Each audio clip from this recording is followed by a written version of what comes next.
最新的画面来关心的就是强台华沙家的暴风圈笼罩恒春，所以呢，包括了车城、满洲、恒春，看起来雨不大，但是风非常的大哦。白天有11级，入夜可能会来到14级。垦丁大街今天还热闹吗？连线记者董一贤。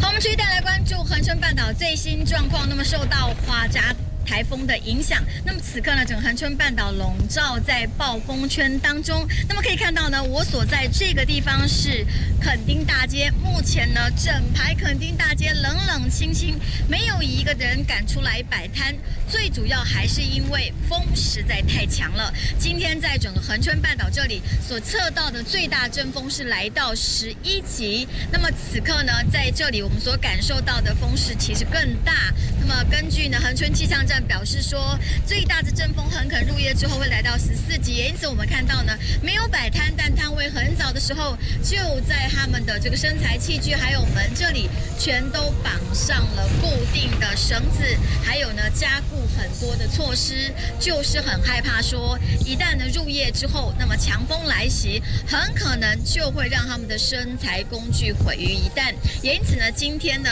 这个平常的时候，可能呢台风天都还有零星少数的摊位，但是今天呢非常罕见的，就整个都是冷冷清清的。那么整个恒春半岛呢，根据恒春气象站的提醒，那么其实呢，在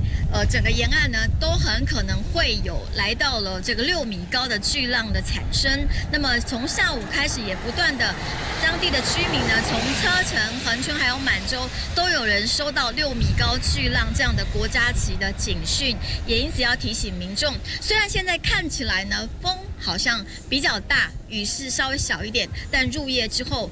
这个台风影响最剧烈的时间就是入夜之后到明天的清晨了，也请大家要特别留意。这是目前我们在恒春半岛这里所掌握到的最新情况。主播。